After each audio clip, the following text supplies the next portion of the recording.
Pemirsa, setelah mengamati perdagangan saham di Bursa Efek Indonesia, kita akan menuju Jakarta Future Exchange untuk mencermati perdagangan komoditas.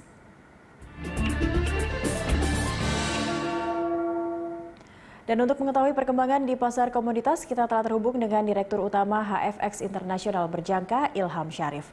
Selamat pagi, Pak Ilham. Selamat pagi, Mbak Darvi. Iya, ini kalau kita lihat dari harga emas yang kemarin turun 1,3% di pasar spot, sementara emas berjangka Amerika Serikat juga turun 1,4%.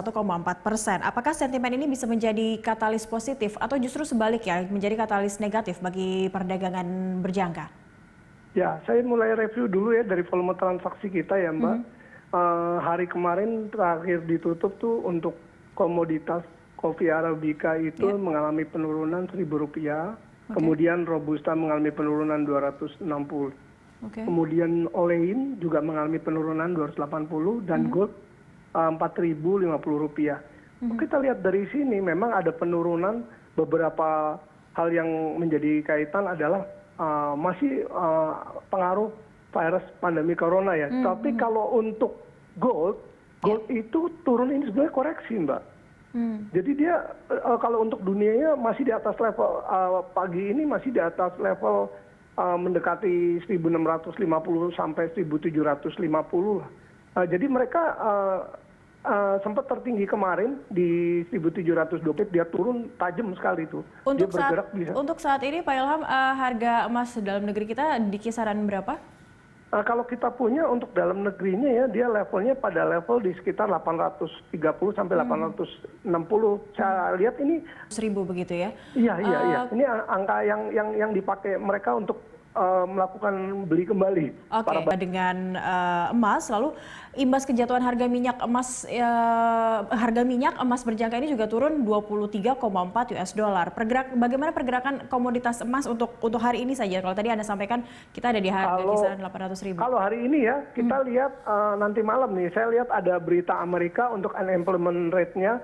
Ada forecast-nya dari harga sebelumnya totalnya 5.245K. Dia ada forecast-nya mengalami penurunan untuk data klaim pengangguran dari Amerika ya. Kalau ini memang baik, terjadi benar realisasinya, maka akan menguat otomatis harusnya sih membuat harga emas ini turun. Tetapi karena pandemi corona masih mempengaruhi seluruh negara, orang masih tetap nyaman memegang safe haven emas. Nah, jadi dia tidak terlalu signifikan terpengaruh terhadap dolar. Dari kemarin terus dia lakukan begitu koreksi, orang borong beli semua. Baik, masih emas menjadi safe haven mereka begitu ya. Lalu bagaimana dengan Olain begitu, mengingat harga CPO ini nampaknya sudah mulai bangkit pada perdagangan kemarin. Apakah jelang Ramadan ini mungkin ada rekomendasi bagi investor untuk mulai masuk ke komoditas Olain, Pak Ilham? Kalau dari akhir tahun ya, kita mulai dari internasional dulu. Rotterdam sempat hampir di angka 800 US dollar akan stabil. Harusnya cenderung naik ya, karena kita work from home nih banyak orang Indonesia suka gorengan ya, Mbak.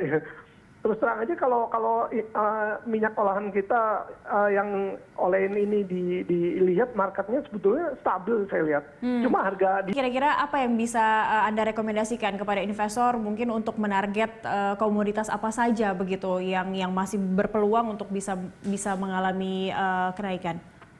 Kalau saya lihat ya, kalau olein ini kan level masih di atas level 9.000 sekarang. Ini sebetulnya udah masuk cukup murah ya. Kalau saya lihat dengan kondisi kemarin awal tahun hingga sampai 10.000 lebih. Nah, jadi kalau rekomendasi saya kalau untuk olein itu buyers boleh masuk ya. Sama gold ya. Kondisinya dua-duanya ini memang memberikan satu selalu signifikan pergerakan pada event tertentu. Kalau olein memang karena Ramadan kan. Ini selalu di Indonesia sendiri, event di luar tidak naik, di kita kan digunakan oleh lokal tuh banyak ya. Untuk digunakan. Artinya Olain masih bisa direkomendasikan untuk memasuki masa Ramadan kali ini. Baik. Terima kasih Pak Ilham Syarif telah bergabung bersama kami di IDX Opening Bell untuk hari ini. Iya, terima kasih.